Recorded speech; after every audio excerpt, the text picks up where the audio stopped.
Alright. I've got my action figures, my Who-related stuff, my typewriter, my DVDs down there. I'm all set for today's little review/movie. What? Considering that this is the new video in a brand new series of Cinebro reviews, it's obvious I give them a bit of a change up of sorts. What else do you want me to expect? Expect a new title sequence or something?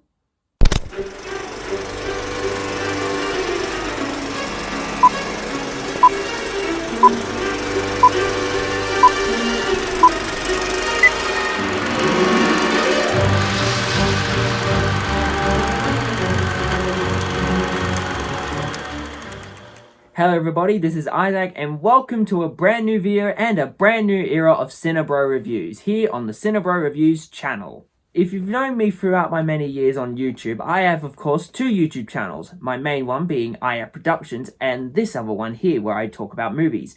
So I thought it'd be a really good idea to talk about something that I was involved in a very long time ago, back in the year of 2018.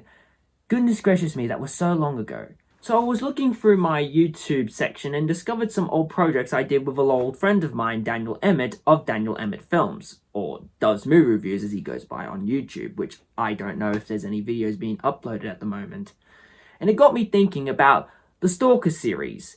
And if you have no idea what on earth I'm talking about, well, here's a little quick history. To begin this story, I first met the director, Daniel Emmett, in year 9, and we became friends from then on out. He's been a supportive, integral partner and one of my best friends for many years, and we've always helped each other out on whichever project we're working on next. So whilst we were hanging out one day, he was in talks of making a short horror movie at his house on the weekend, and so I said yes. Fun fact, we actually shot the film on the day of Harry and Meghan's wedding day in 2018. This would of course be the first of the Stalker trilogy. I say trilogy very loosely, when technically it should have ended at the second film, but we'll get to that later. Now with all that said, let's take a look at these films, shall we? Starting off simply with, well, The Stalker.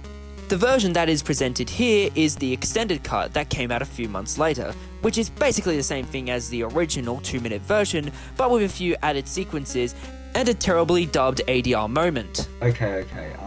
I like that movie if Go has a burnt face and knives with his fingers. We can poke fun of it now for what it is, but in 2018 when Daniel and I were making it, we saw it as just a fun little thing that we did together. Even if Daniel considers it to be the worst film, I think it's just fine. Although I do, however, for some reason have no idea why he added an awful rap song in the title sequence and end credits when there originally was no rap song. And if you're probably wondering what this rap song sounds like, it goes a little something like this. The Stalker.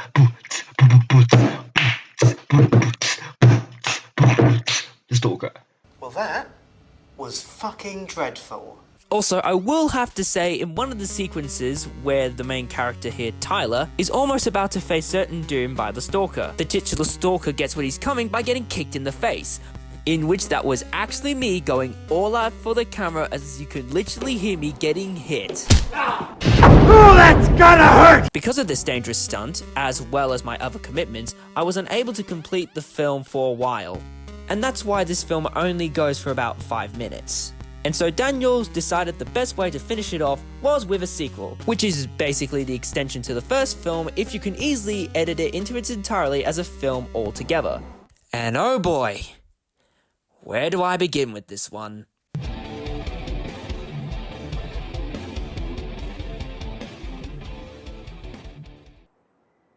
What the hell was that? The Stalker Part 2, the final chapter, is easily the worst and the weakest in the entire series. This one, when we were filming it, looked very promising from the clips that I was originally shown in its early stages. It seemed pretty fine. But when the final product came out, goodness gracious me, what the hell were we thinking? What makes this film unbearable and hard to sit through is the picture quality of the film, which is just unwatchable. I get what Daniel was trying to go with it being somewhat of a grindhouse movie, but it looks more like it was filmed poorly on a crappy digital camera from the 2000s mixed in with a blender. And the color grading is going all over the place sometimes. Hell, it's even too dark to see certain scenes. Plus, there are some random cuts that clearly didn't work. Like, take this scene for instance. Haven't you figured out who I am? Who the hell are you? What do you want with me? You'll find out soon enough. You see that? The audio isn't even synced right with the footage that's playing, and you couldn't even fix it up in the edit? What were they thinking? There are some certain characters in the film that just show up and then leave at the very end without any payoff or even get fleshed out. Dean here, played by Callum Doherty, another friend from school, gets killed off screen and we barely see the death. Oh, for goodness sake, just show us the kill! We are not that stupid! And then there is the worst part of the movie, the one that makes it suffer the most. The ADR is terrible. What did you think of the movie? I found it pretty dumb. Like, where were the interesting characters? In my opinion, ADR can work for certain instances. For example, when you're needing to add a few things in a proper studio, it works pretty seamlessly. Heck, we even use it when we need to pick up lines and all that. It does take a lot of time and patience, but once you get the gist of it, it seems to work pretty seamlessly. Here, it's pretty obvious and it just looks horrid. Even the main actor Finn here is completely dubbed over with a different actor and it just sounds really off. Hey Ben, you dropped this. Even I had to do ADR for this film for absolutely no reason, and I still find it embarrassing. Personally, when I was given the original footage of the film where we could actually hear Finn's voice, it actually looked a lot better and should have been used instead of this. Also, the twist reveal for Ben, played by myself here as the killer, is just kinda pointless because you can already hear my original voice in the first film. What is your favorite scary movie? Who the hell is this? My question, or I'll cut your guts out. What is your favorite scary movie? Hello? What's your favorite scary movie? Very funny, Ben. This is not Ben. I see you sitting on the couch, man. There are at least a few pluses I can give this film, which have to be the dream sequence, and of course the visual effects are pretty solid as they're done by my good friend Ewan Hoyle. Yep, that Ewan Hoyle. Also, I would like to give credit to Amelia Nelia for composing the music to the film, as I think as each track gives it a feeling of a classic 80s slasher film. Sadly, only one track from the official score is available on her YouTube channel, being Crying Soul, which I presume was the final track used in the movie. The final plus that I want to give the film is, of course, its unfortunate ending to Ben's character, as he is soon stabbed by his own knife. There was originally a final shot where the camera would zoom out of the house, leading up to the sky, giving the film a bittersweet conclusion. However, it was unfortunately cut out of the official film. What?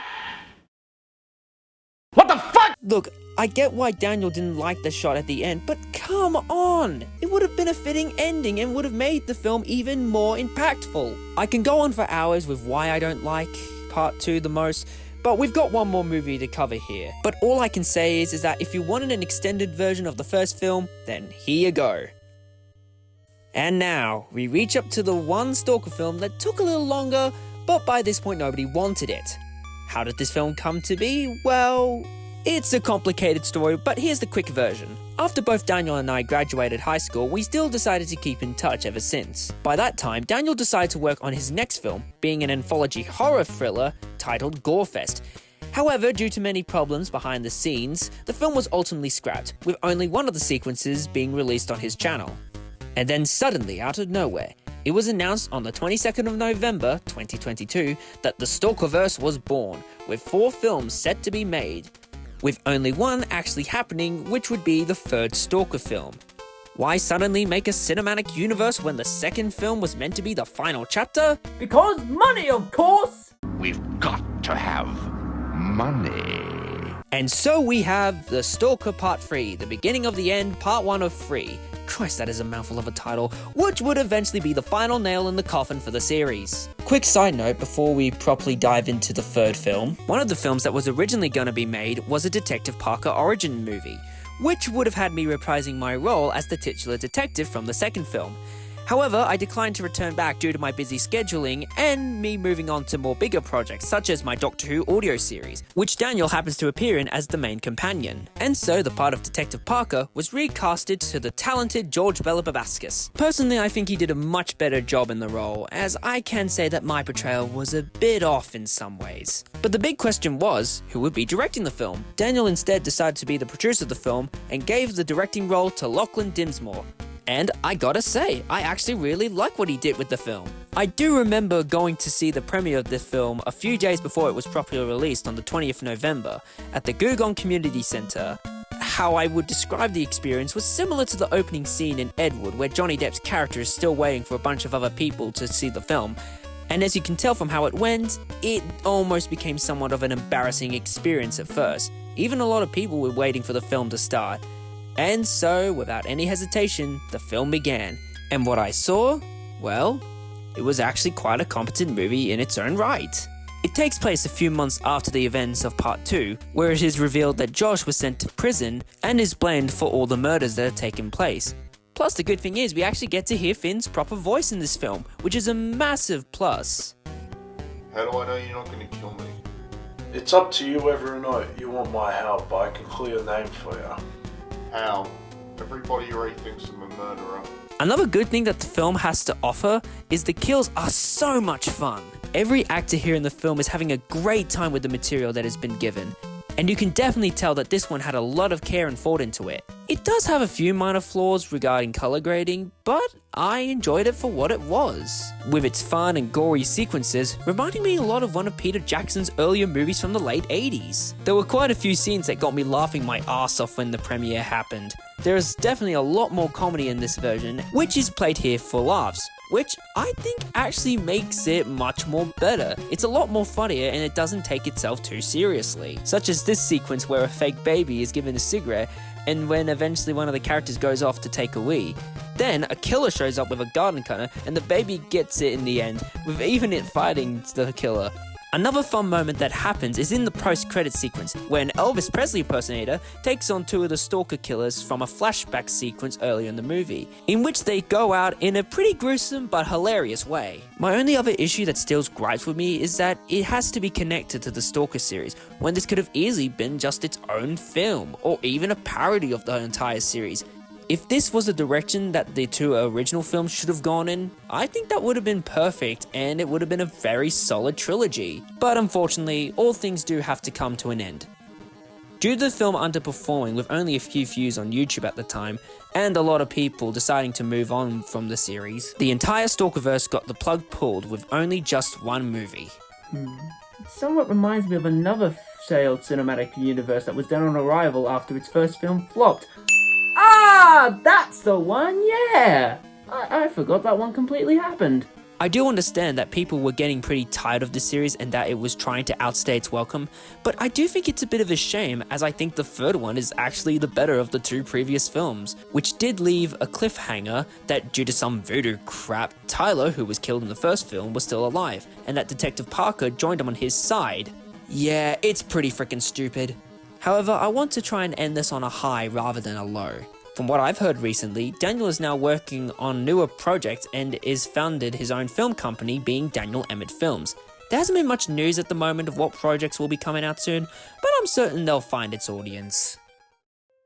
In conclusion, the Stalker trilogy is definitely a mixed bag to some degree. We may look at it now as a laughably bad film, almost up in the ranks of Birdemic or The Room, but do keep in mind, these films were generally made for fun by two teenagers who were beginning their friendship by creating a short film together.